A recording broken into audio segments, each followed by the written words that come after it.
Bismillahirrahmanirrahim. Assalamualaikum warahmatullahi wabarakatuh. Alhamdulillahi rabbil alamin. Wal 'aqibatu lil muttaqin. Wala 'udwana illa 'alal zalimin. Asyhadu an la ilaha illallah wahdahu la syarika lah. Wa asyhadu anna sayyidana Muhammadan 'abduhu wa rasuluh. Allahumma salli wa sallim ala sayyidina wa maulana Muhammad wa ala alihi wa ashabihi wa man da'a bi da'watihi ila yaumiddin. Subhanaka la ilma lana illa ma 'allamtana innaka antal alimul hakim. Rabbi ishrah li sadri wa yassir li amri wa hlul 'uqdatam min lisani yafqahu qawli. Amma ba'd. Dirahmati Wa Imam Aliyatan Puasa Muslimin Muslimat yang dirahmati sekalian, alhamdulillah, syukur kita kepada Allah Subhanahu wa taala dengan izinnya dapat kita bersama dalam majlis ilmu pada malam ini. Mudah-mudahan kita diberkati, dirahmati oleh Allah Subhanahu wa taala. Muslimin Muslimat yang dirahmati sekalian, jadi tajuk kita pada malam ini ialah perkara yang boleh disabitkan hukum zina. Tuan-tuan yang dirahmati sekalian, pada bulan lepas kita telah berbicara tentang perkara yang boleh disabitkan hukuman zina. Jadi perkara yang boleh disabitkan hukuman zina muttafaqun alaih, disepakati oleh para ulama berasaskan Al-Quran dan Sunnah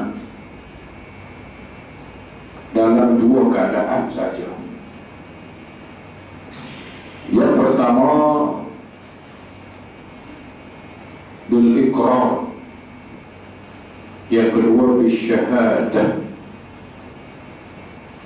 Sama ada melalui pengakuan ataupun dengan persaksian.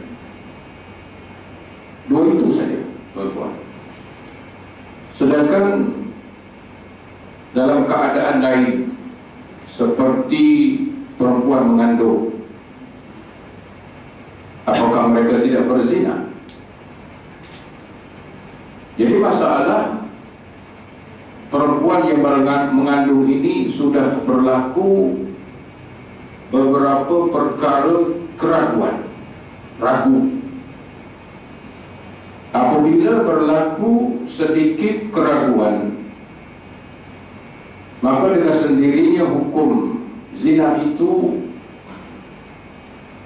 dibebaskan berdasarkan hadis Nabi sallallahu alaihi wasallam, tudra'ul hudud bisyubhat. Tidak berlaku hukum hudud apabila berlaku keraguan, ragu. Dan begitu juga dengan alat-alat serta teknologi baru.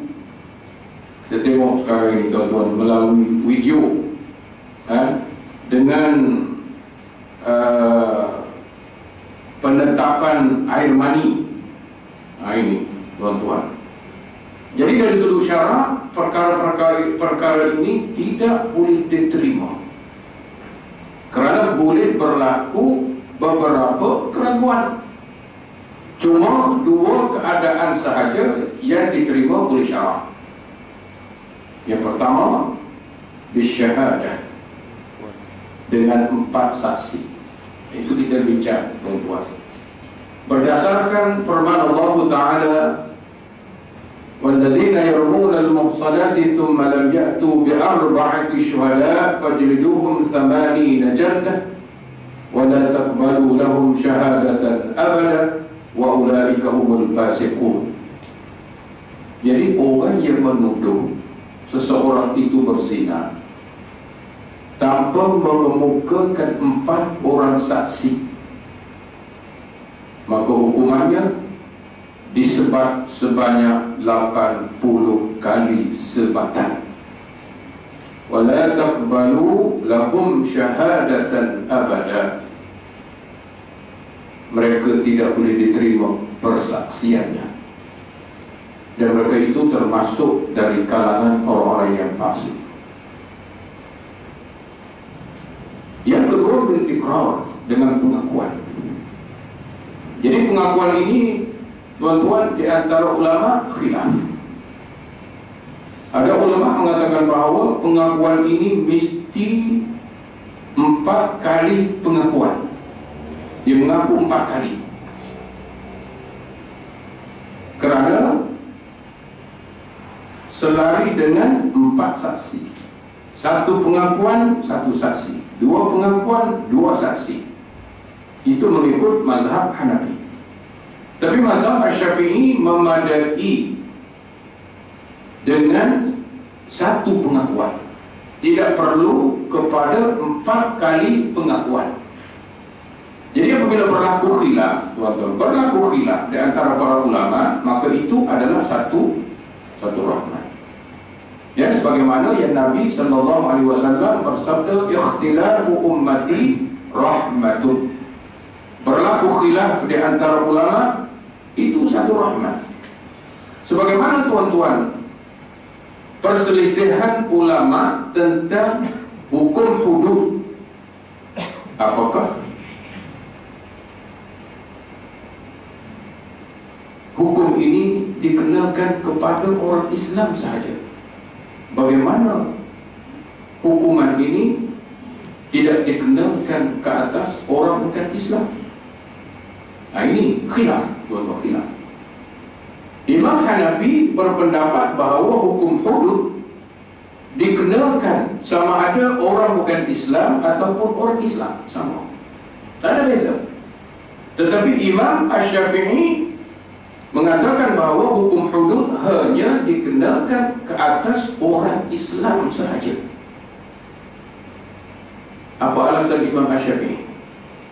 Alasan Imam Asy-Syafi'i mengatakan bahawa kalau kita kenakan hukuman ke atas orang bukan Islam, berarti ia telah menerima siksaan 2 kali. 1 di dunia, 1 di akhirat. Di akhirat dia confirm masuk neraka. Jadi tidak perlu kita hukum di dunia, sudah cukup Allah akan masuk mereka ke dalam neraka. Itu alasan Imam Asy-Syafi'i. Tetapi Imam Hanafi tak. Dia kata kena sama, tak ada beza. Jadi apabila berlaku berbagai pendapat, maka terpulang kepada kebijaksanaan hakim. Itu banyak masalah khilaf yang berlaku di antara para ulama, seperti baca kunut, tuan-tuan, kunut. Kita Imam Asy-Syafi'i baca kunut itu adalah sunat abad, bukan sunat haid. Tetapi Imam Hanafi mengatakan bahawa tidak termasuk dalam perkara yang sunat. Khilafiyah. Tetapi khilafiyah dalam perkara furu', tuan-tuan, jangan kita perbincangkan sehingga menyebabkan kita terlupa dalam masalah-masalah asas, masalah furu'. Sampai kiamat, tuan-tuan, tak akan selesai. Itu adalah ruang yang dibenarkan oleh agama kepada para ulama untuk mengemukakan pandangan dan pendapat, kerana ada asas dan dalil daripada setiap pandangan. Semua ada asas, semua ada dalil. Nah, jadi kita mazhab Syafi'i, umpama niat solat mengikut Imam Asy-Syafi'i, tuan-tuan, bila niat solat? Ketika takbiratul ihram, Allahu Akbar, mesti niat dalam masa kita bertakbir. Itu mengikut mazhab Syafi'i. Hanafi tak. Hanafi bila waktu sunat kita niat selepas daripada iqamah. Nah, selepas iqamah atau sebelum iqamah kita dah siap sedia dah, dan niat dah. Dalam keadaan kita bersiap sedia. Jadi ini adalah ruang bagi individu yang tertentu, mungkin bagi orang yang kurang ingatan ataupun faktor umur, ia tidak sempat untuk niat ketika lafaz Allahu Akbar. Kemungkinan. Jadi mana satu yang boleh? Boleh kedua sekali. Maslahah. Tidak masalah. Kerana itu adalah pandangan dan pendapat. Baik tuan-tuan. Jadi yang kedua, bil iqrar, dengan pengakuan. Dengan pengakuan. Apabila salah seorang penzina membuat pengakuan berzina dan tidak diakui oleh pasangannya, kita katakan si A, dia mengaku berzina dengan si B. A mengaku, si B tak mengaku. Bagaimana kedudukan dari sudut hukum berdasarkan syarak? Hukuman hak wajib dikenakan ke atas orang yang mengaku sahaja. Yang tak mengaku tidak dikenakan hukuman hudud. Nah, ini Islam, tuan-tuan.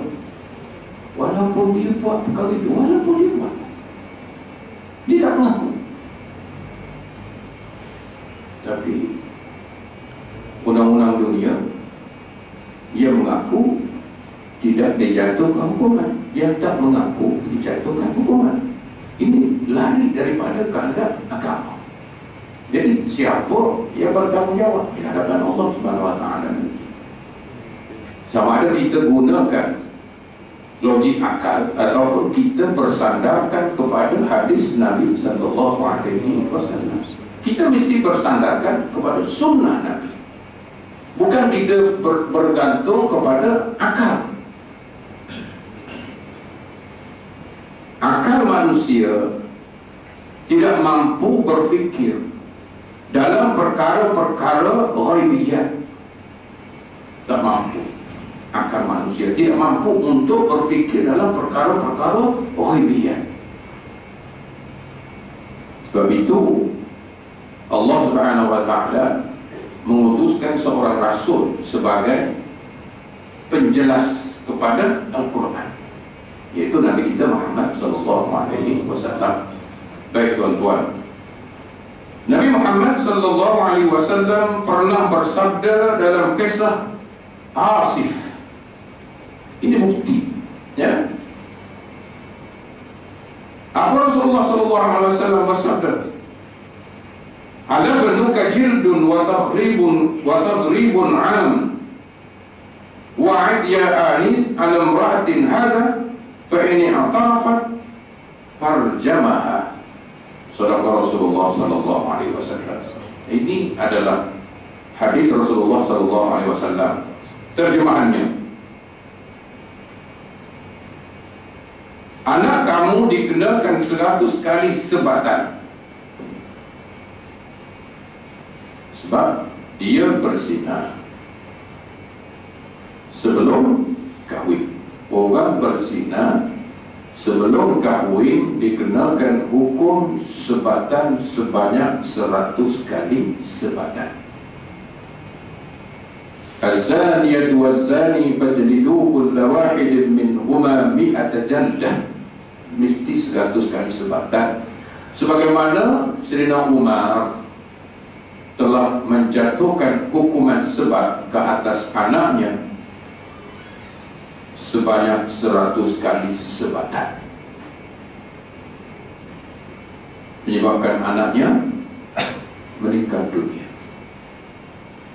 sebab belum kahwin. Kemudian wa taghribu am, dibuang daerah setahun.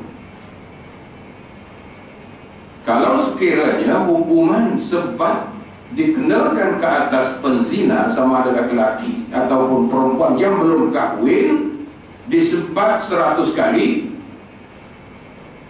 dia masih hidup, maka hukuman tambahan dikenakan buang negeri selama setahun. Buang negeri setahun. Wa taghribu am, setahun buang negeri. Apabila disebat tapi dia masih hidup, dibuang negeri selama 1 tahun. Nah, itu hukum Islam, tuan-tuan. Kemudian Nabi sallallahu alaihi wasallam menyuruh Unais dengan sabdanya, "Pergilah wahai Unais kepada isteri laki-laki ini. Jika ia mengaku, maka rejamlah." Maka rejamlah. Jadi yang suami ini dah kahwin. Jadi kalau sekiranya dia mengaku, maka rejamlah. Tapi kalau dia tak mengaku, tak kenapa rejam. Jadi perkara yang boleh disabitkan hukum zina dengan 2 cara. Kita masuk dalam kepala kita, tuan-tuan. Satu, bil iqrar. Yang kedua, bisyahadah, 4 orang saksi. Kalau tengok satu orang, kita tak boleh dakwa, tak boleh tuduh dia. Jadi bagaimana pendirian kita? Kita mesti sembunyikan perkara itu. Jangan kita heboh-hebohkan, sembunyikan. Kalau 2 orang pun kita tak boleh hebohkan. Kalau 3 orang pun kita tak boleh hebohkan. Mesti 4 orang baru boleh kita tuduh di mahkamah. Kalau tak cukup 4, diam. Jangan kita heboh.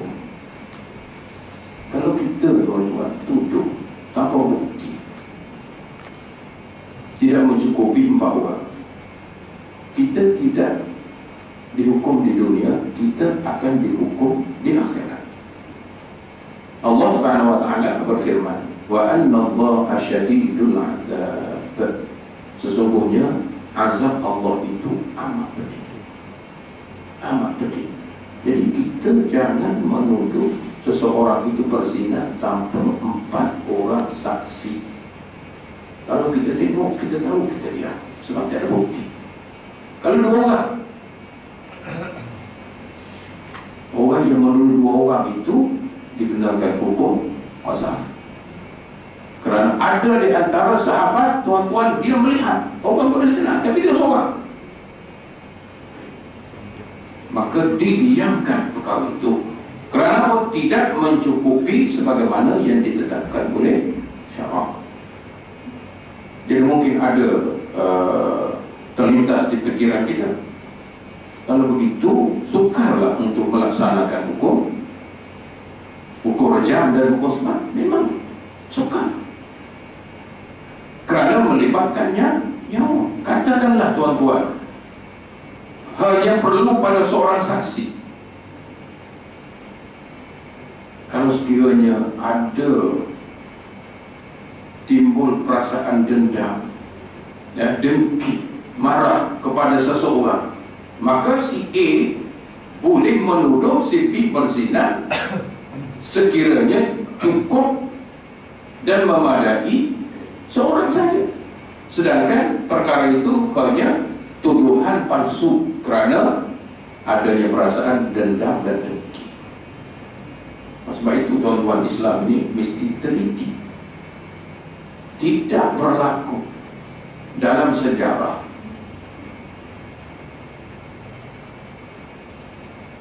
dijatuhkan hukuman zina dengan 4 orang saksi, hanya dengan bil iqrar, dengan pengakuan saja. Jadi untuk melihat orang berzina, tuan-tuan, berempat adalah satu perkara yang agak sukar. Jadi kadang-kadang kita takut, kadang-kadang kita takut kepada hukum hudud. Apa yang kita takut? Bukan 3 kaki, kaki jahat. Tuan-tuan, kita nak jaga keturunan supaya tidak bercampur di antara yang halal dengan yang haram. Jadi Islam ni dia nak bersih daripada segala kekotoran. Sebagaimana tuan-tuan, kita mesti bersih tubuh badan kita, pakaian kita daripada najis. Kita mesti bersih pakaian kita. Kalau kena najis, kita pun mesti basuh. Begitu juga dosa kita mesti dibasuh. Bagaimana cara untuk membasuh dosa? Menghapuskan dosa. Menghapuskan dosa, kalau hukum hudud, mesti dijatuhkan hukuman mengikut ketetapan syarak. Bersih dosa kita.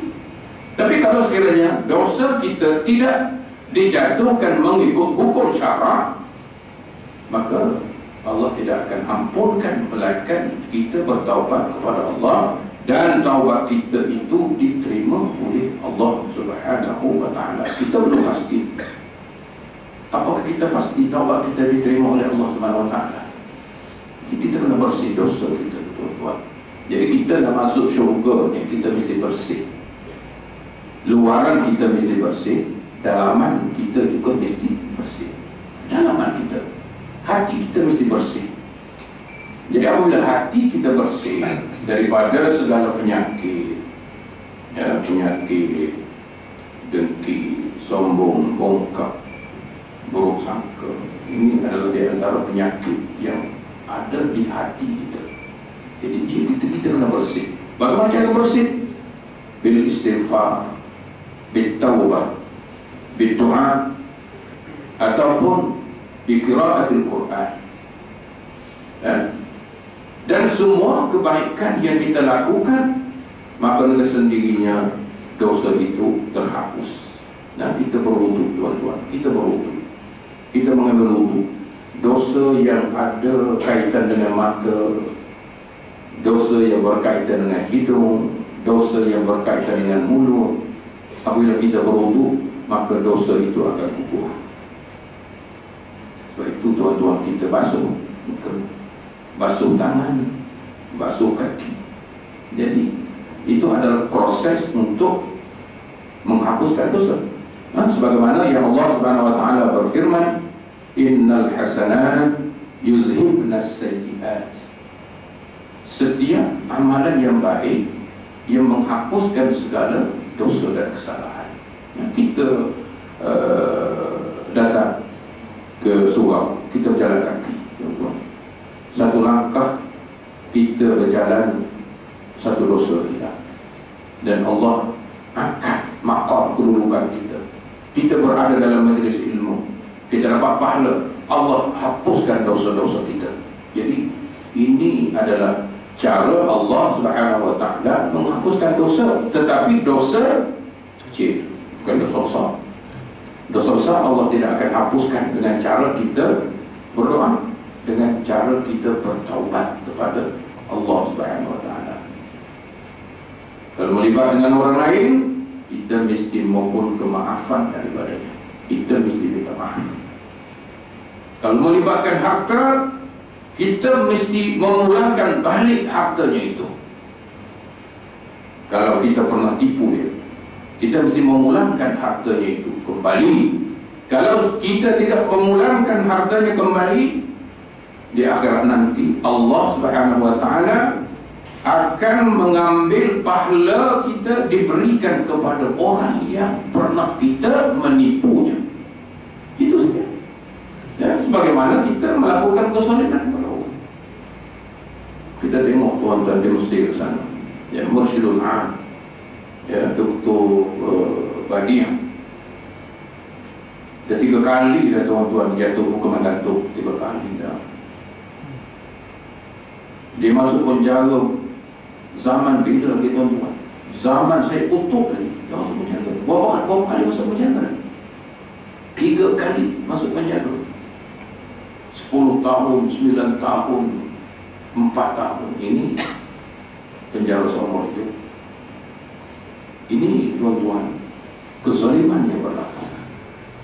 apabila kezaliman berlaku, maka setiap amalan yang dilakukan oleh orang yang zalim akan diberi kepada orang yang kena zalim di akhirat nanti. Inilah yang Allah Subhanahu wa taala memberi ingatan kepada kita. Kalau kita melakukan sesuatu dosa, kita bertaubat kepada Allah Subhanahu wa taala. Maka kita mesti fikir, tuan-tuan, dalam pemikiran kita, jangan kita melakukan dosa terhadap orang lain. Ya, kita kena didik diri kita, kita kena didik hati kita. Jangan kita bernafsu untuk melakukan penipuan, kezaliman kepada orang lain. Jangan, tuan-tuan. Kerana di akhirat nanti Allah Subhanahu wa taala akan ambil pahala kita, diberi kepada orang yang kita buat zalim. Kalau pahala kita habis, dosa orang yang kita buat zalim itu akan diletakkan di atas kepala kita. Ya. Kata Nabi SAW, summa turha ilan nar, kemudian dihalau masuk neraka Allah Subhanahu wa taala. Inilah tuan-tuan, jadi tujuan hukum hudud ini dilaksanakan untuk mengelak hukuman berat di akhirat nanti. Inilah yang dituntut oleh agama. Baik, tuan-tuan. Sahlu bin Sa'ad As-Sa'idi meriwayatkan bahawa seorang laki-laki mengaku berzina dengan seorang wanita di hadapan Nabi sallallahu alaihi wasallam. Kemudian Nabi Muhammad sallallahu alaihi wasallam menghantar utusan kepada wanita tersebut dan perempuan itu menafikannya. Lantas Nabi sallallahu alaihi wasallam menjatuhkan hukum hudud ke atas laki-laki itu. Dia bilang, betul orang berzina? Tidak. Walaupun dia berzina, maka yang mengaku dihukum, yang tidak mengaku dibebaskan. Nah, ini hukum Islam. Tapi kalau dia menipu, Ustaz, dia Allah Subhanahu wa taala, maka dia menipu kerana melakukan dosa, maka ia akan mendapat laknat Allah di dunia dan mendapat laknat Allah di akhirat. Dia menipu sekali. Yang kedua, dia melakukan perbuatan yang keji. Maka Allah Subhanahu wa taala akan mengenakan azab berganda kerana penipuannya, pembohongannya. Nah, ini tuan-tuan. Jadi kalau tuduhan itu dilakukan kepada seseorang, kalau dia tidak mengaku, maka tidak dijatuhkan hukuman. Ini mengikut hadis Rasulullah sallallahu alaihi wasallam. Baik. Peranan qadhi terhadap orang yang mengaku berzina. Peranan qadhi, hakim. Jadi dahulu tuan-tuan hakim dipanggil, qadhi pun dipanggil. Apa peranan hakim terhadap orang yang mengaku berzina? Apa tindakan hakim untuk menentukan hukuman ke atas orang yang mengaku berzina? Ini tuan-tuan ya, itu oleh syarat. Baik. Apabila seseorang membuat pengakuan berzina di hadapan hakim, seelok-eloknya hakim menzahirkan kebencian terhadap pengakuan itu. Jadi kalau dia buat pengakuan, maka seorang hakim mesti tunjuk sikap benci di atas pengakuan itu. Kalau boleh, halau dia balik. Halau balik, supaya dia bertaubat kepada Allah Subhanahu wa taala. Ini tuan-tuan, tidak sebagaimana kita bukan hakimnya halau, hakimnya tambah-tambah pula, ditambah pula. Ini peranan hakim. Hakim ini jangan kita mencari kesalahan orang lain. Sebab itu tuan-tuan, dalam konteks agama, lebih baik kita membebaskan orang yang bersalah daripada kita menghukum orang yang tidak bersalah. Orang bersalah, kita bebaskan lebih baik daripada kita jatuhkan hukuman ke atas orang yang tidak bersalah. Kalau kita menjatuhkan hukuman, tuan-tuan, ke atas orang yang tidak bersalah, itu satu kezaliman. Melainkan salah ijtihad. Melainkan salah ijtihad. Nah, kalau salah ijtihad, tuan-tuan, afallahu an, baik itu orang yang sebagai hakim, sebagai qadi, sebelum dia jatuhkan hukuman, maka sepatutnya dia solat terlebih dahulu. Sama ada salat hajat, salat istikharah, minta petunjuk daripada Allah Subhanahu wa taala. Di samping syahadat, di samping saksi, maka kita mesti berhubung dengan Allah Subhanahu wa taala supaya Allah tunjuk, supaya apa yang kita jatuhkan ini menepati dengan kehendak Allah Subhanahu wa taala, supaya Allah beri pahala kepada kita. Kalau tersilap jatuh, tuan-tuan, hukuman, kita telah melakukan dosa besar. Baik itu Nabi SAW beri amanah, al-qudatu salasatun ithnani bil nar wa qadin fil jannah. Qadi, hakim terbagi kepada 3. 2 masuk neraka, 1 masuk syurga. Nah, ini tuan-tuan, bukan main-main orang nak jadi hakim. Kita jadi hakim ini bukan kita nak cari glamour, nak cari pangkat, nak cari nama. Kita mesti lihat ujung penghidupan kita. Ujung penghidupan kita bukan setakat kita di dunia, tuan-tuan, akhirat nanti. Bagaimana akhir penghidupan kita? Wa imma fil jannah wa imma fil nar. Sama ada syurga, neraka. Ini akhir kita. Ini akhir kita. Berakhir kita, tuan-tuan, syurga, neraka. Selepas itu kita tidak akan mati selama-lamanya. Kalau dalam neraka, dan neraka seterusnya. Kalau dalam syurga, dalam syurga seterusnya. Nah, malaikat orang Islam, walaupun dia berada dalam tempoh yang lama dalam neraka, akhirnya dia akan masuk syurga. Malaikat orang yang syirik dengan Allah, orang yang kafir, dan orang yang munafik, ini khalidina fiha abada, masuk neraka selama-lamanya. Orang munafik masuk neraka selama-lamanya. Orang syirik masuk neraka selama-lamanya. Orang kafir masuk neraka selama-lamanya. Tapi orang Islam, dia tidak akan berada dalam neraka selama-lamanya. Akhir dia akan masuk syurga Allah Subhanahu wa taala dalam tempoh yang telah ditetapkan oleh Allah Subhanahu wa taala. Baik, tuan-tuan, ataupun menghalaunya pergi. Nah, ini tuan-tuan Rasul Islam yang kita boleh halau, boleh tangkap, boleh tangkap, tak mengaku, tangkap. Ini Islam ke? Siapa nak bertanggungjawab di hadapan Allah Subhanahu wa taala? Jawablah, tuan-tuan. Setiap manusia Allah Subhanahu wa taala bekalkan 2 malaikat. In kullu nafsin lamma 'alaiha hafiz, kata Allah. Setiap manusia aku bekalkan kepada kamu 2 orang malaikat, kiraman katibin. Saya ada 2 malaikat, Pak Imam ada 2 malaikat, dan tuan-tuan yang ada ini ada 2 orang malaikat. Apa peranan dia? Kiraman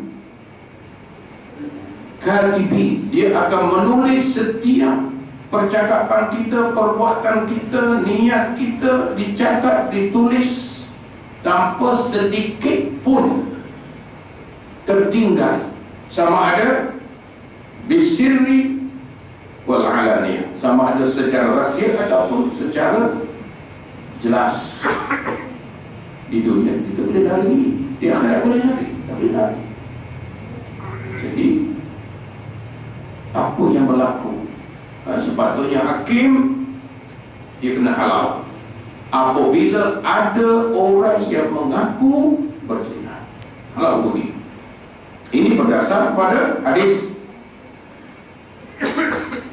Dia hendaklah melakukan demikian 3 kali seperti telah dibuat oleh Rasulullah sallallahu alaihi wasallam terhadap Ma'iz. Bagaimana Ma'iz dia datang di Rasulullah sallallahu alaihi wasallam? Dia Rasulullah sallallahu alaihi wasallam. Kali pertama, pergi. Dia mengaku lagi. Setelah kita pergi. Sampai kali ketiga, anta majnun. Kamu gila ke? Maknanya Rasulullah sallallahu alaihi wasallam tidak ingin mendengar pengakuan itu. Kalau boleh kamu bertaubat kepada Allah Subhanahu wa taala. Jangan buat pengakuan. Tetapi Ma'iz mengaku. Itu pun tuan-tuan, apa yang berlaku pada Ma'iz? Menurut ulama Hanafi, apabila seseorang tetap mengaku sehingga 4 kali, hakim hendaklah melihat keadaannya. Kalau dia mengaku 4 kali, kata dia berzina, yaitu mesti di hadapan hakim. Jangan dia mengaku di hadapan kita, tak boleh. Kalau dia mengaku di hadapan kita, tak ada kena mengena. Kita bukan ada kuasa, tak ada otoriti, tuan-tuan. Dia mengaku depan kita. Sambil-sambil minum teh, minum kopi, cerita saya berzina. Dia kata 4 kali dia kata. Boleh kita nak tentukan hukuman tak? Maka pengakuan di hadapan orang yang tidak mempunyai otoriti, maka tidak boleh diambil kira. Mengakulah sebakul tu, boleh ambil kira, tuan-tuan.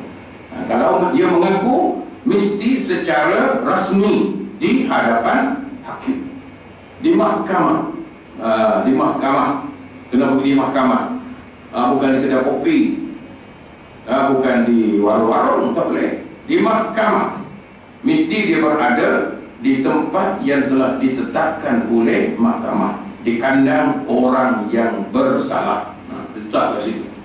Buat pengakuan secara rasmi, bukan di tepi jalan, tuan-tuan. Kerana ini perkara yang besar dari sudut perkara yang berlaku. Apabila dia waras ataupun tidak. Kita soal sendiri, orang ini betul waras atau waras ni. Jadi kita kena ambil waras atau waras. Mungkin kita tanya, orang tu waras ke? Baru balik tanya rambutan, badan macam tu, bercakap tak betul.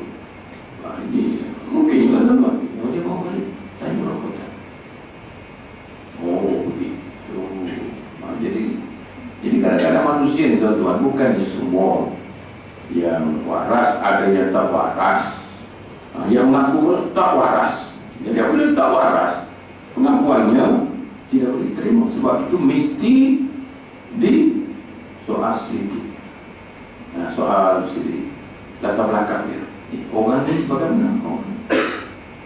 Dia tanya isteri dia, memang akalnya tak apa-apa waras.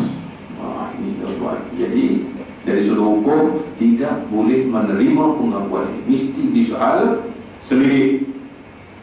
Sebagaimana yang telah dilakukan oleh Rasulullah sallallahu alaihi wasallam terhadap Ma'iz ketika baginda berkata kepadanya, apakah engkau sudah gila? Tengok tuan-tuan, Rasulullah kata, kau dah gila? Dia kata, saya tak gila. Kemudian Rasulullah sallallahu alaihi wasallam menghantarkan utusan kepada kaum Ma'iz untuk mengetahui kedudukan diri Ma'iz ini. Dihantar wakil disiasat. Ni, bagaimana Ma'iz ini betul kau orang? Siapa tak betul? Kita mana begitu orang tak mengaku, kita suruh mengaku. Ini hakim. Kita takut pada neraka Allah Subhanahu wa taala. Jangan, tuan-tuan. Kita pernah dengar tu hakim negara. Dia kata, orang jadi hakim ni satu kaki dia masuk neraka dah, satu kaki lagi dia keluar pada neraka. Dia kata, jadi kalau kita tahu itu, kena tahriklah kaki dalam neraka tu supaya masuk syurga. Itu dia kata, tuan-tuan, dia kata maknanya kalau salah hukum berarti kita akan menerima akibat sebagaimana yang disebut oleh Nabi sallallahu alaihi wasallam. Tak salah. Jadi hakim ini satu kerja yang mulia, tetapi mesti adil. Inna Allah ya'murukum an tu'addul amanati ila ahliha wa iza hakamtum bainan nasi an tahkumu bil 'adl. Kata Allah. Kita tengok fakta, kita tengok fakta, kita tengok hujah, kita tengok saksi. Lepas kita tengok, kita fikir, kita berdoa kepada Allah Subhanahu Wa Taala, kita salat istikharah, kita minta Allah tunjukkan kepada kita. Jadi kalau jalan-jalan ini kita gunakan, insya-Allah Allah akan pandu kita, akan tunjuk kepada kita. Ini sebagai hakim. Bangun malam munajat dengan Allah Subhanahu Wa Taala. Walaupun bukti ada dakwaan, ada pembela, kita mesti ada kaitan dengan Allah Subhanahu Wa Taala. Bangun, minta Allah tunjuk kepada kita sebagai hakim. Kita nak jadi hakim masuk syurga, bukan kita nak jadi hakim masuk neraka. Apa guna tuan-tuan? Gaji besar, naik gaji. Orang bincang GST, dia naik gaji. Apa yang mau kerja? Betul. Naik gaji sikit pula semua setuju. Tak sesuai zaman ini. Masa ini tak sesuai. Sepatut gaji menteri dipotong. Ini kita beli cat satu tem pun kena GST. Cat. Jadi ini masalah. Dia tiba naik gaji pula. Allahu Akbar. Inilah masalah. Sepatutnya jangan kita bentang masalah kenaikan gaji. Sebab kita naik gaji hasil daripada kejerisan, kepenatan, kesusahan orang yang bawah, yang bawah tu. Patut gaji Bapak Menteri itu potong.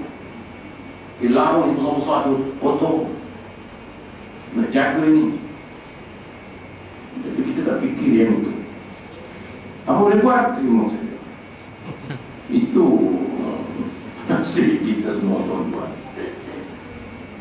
Apabila qadi ataupun hakim telah pasti ia waras, qadi hendaklah bertanya tentang hakikat zina. Tanya dia. Kamu tahu ke zina ni apa? Sebab takut, tuan-tuan. Sebab apa? Sebab kita nak jatuhkan sesuatu hukuman itu mesti pasti 100% jangan timbul kezaliman berlaku dalam menjatuhkan sesuatu hukuman. Tanya, kamu tahu kau zina apa? Masa pada satu kena tanya dia, kamu tahu kau zina apa? Inilah yang dituntut oleh agama. Ditanya cara ia melakukannya, tempatnya, tentang pasangan zinanya, semua ini hendaklah perlu kerana sebab-sebab yang telah kita sebutkan tentang cara berzina. Jangan tanya itu begini. Apa maksud zina? Jadi tanya. Jadi hakim ini rasa berpuas hati di atas perbuatan itu, maka baru kita jatuhkan hukuman. Jadi kita ni, tuan-tuan, orang kata apa? Habis tenaga pemikiran kita gunakan sehabis mungkin, seadil mungkin. Jangan kita fikir manusia, kita fikir hukum yang kita jatuhkan ini menepati dengan kehendak Allah Subhanahu Wa Taala dan kehendak Nabi sallallahu alaihi wasallam. Kita nak jadi hakim masuk syurga, bukan hakim masuk neraka. Tak guna gaji 100,000, tuan-tuan. Dah masuk neraka. Ada